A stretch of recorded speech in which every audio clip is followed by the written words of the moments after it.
Shalom, teman-teman kelas 11.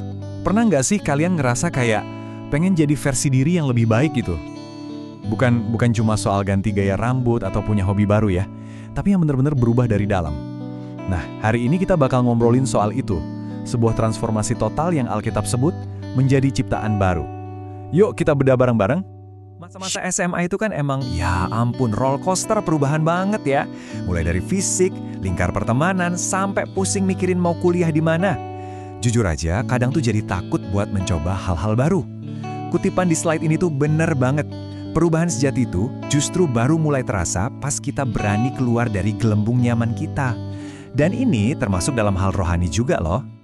Oke, biar obrolan kita terarah, ini nih peta perjalanan kita hari ini. Pertama, kita bakal ngomongin kenapa sih berubah itu kadang terasa susah. Terus kita dalemin, apa sih sebenarnya ciptaan baru itu? Ketiga, kita bakal bandingin nih, versi lama dan versi baru dari diri kita. Keempat, kita cek tanda-tandanya dalam kehidupan sehari-hari. Dan yang terakhir, kita bakal jujur-jujuran kalau semua ini tuh butuh proses. Udah siap? Coba deh, jujur, siapa sih yang 100% suka sama perubahan? Pindah sekolah, ganti teman sebangku, atau bahkan ganti kurikulum aja udah bisa bikin pusing 7 keliling. Kita tuh cenderung lebih suka hal-hal yang pasti-pasti aja, yang udah kita kenal. Padahal ya, kunci buat survive dan berkembang itu justru bukan dengan nolak perubahan, tapi dengan beradaptasi. Nah, kemampuan adaptasi inilah yang nyambung banget sama konsep pembaharuan rohani yang mau kita bahas. Oke, dari konsep perubahan secara umum, sekarang kita masuk ke intinya. Apa sih yang Alkitab maksud dengan istilah ciptaan baru? Ini jelas bukan cuma sekedar resolusi tahun baru yang bertahan seminggu, atau ya, ganti gaya berpakaian. Ini jauh lebih dalam dari itu semua. Nah, ini dia ayat kuncinya. Coba deh bayangin, yang lama itu kayak sistem operasi handphone yang udah usang, penuh virus, lemot, sering nge-lag. Nah, menjadi ciptaan baru itu bukan cuma di-update softwarenya, tapi ganti handphone baru. Bener-bener baru, sistem operasinya beda total, fokusnya beda, tujuannya juga beda. Ini sebuah pergeseran total dari yang tadinya fokus ke diri sendiri, jadi fokus ke Tuhan. Coba perhatiin kata ini deh, ex nihilo.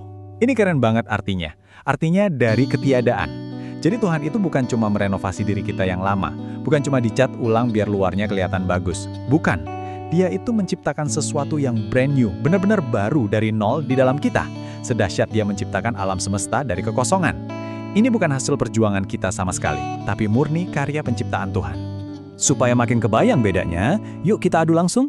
Manusia lama versus manusia baru. Kadang, cara paling gampang buat ngerti sesuatu itu ya dengan lihat perbandingannya secara side by side, iya kan? Lihat deh tabel ini, kontrasnya jelas banget kan? Di sisi manusia lama, pikirannya itu gelap, susah banget nerima nasihat yang baik.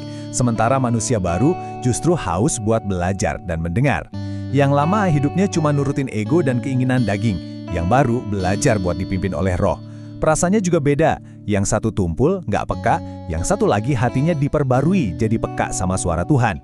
Dan yang paling dasar, yang lama itu selalu ngandelin kekuatan sendiri. Sementara yang baru sadar betul kalau dia sangat butuh pertolongan Kristus. Ilustrasi di slide ini pas banget ya. Perubahannya itu bukan di permukaan. Bukan cuma ganti casing, tapi di ruang mesin kita, yaitu di hati. Semua perubahan karakter dan kebiasaan itu ngalirnya ya dari dalam keluar. Makanya ini bukan soal pakai topeng anak baik di sekolah atau di gereja, tapi ini soal perubahan asli yang dimulai dari hati. Oke, kita udah ngomongin teorinya. Sekarang pertanyaannya, gimana sih wujudnya dalam kehidupan kita sehari-hari sebagai pelajar, di sekolah, di rumah, pas lagi hangout sama teman-teman?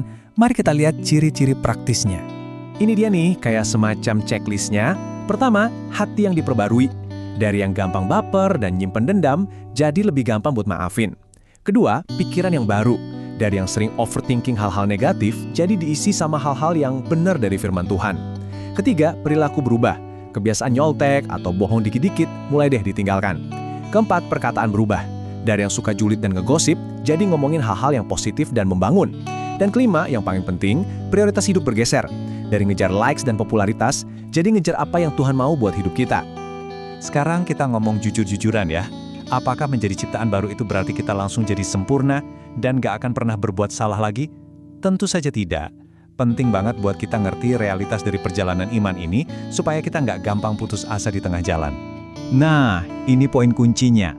Setiap orang, bahkan sebagai ciptaan baru, itu bisa aja jatuh dalam dosa. Tapi rasanya tuh beda banget. Bedanya apa? Dulu, sebelum di dalam Kristus, kita itu budak dosa, kayak nggak punya kekuatan buat nolak. Sekarang kita sudah dibebaskan. Walaupun kadang kita masih kesandung, kita nggak lagi dikuasai sama dosa itu. Kalau kita jatuh, pasti rasanya nggak enak banget dan pengen cepet-cepet bangkit lagi.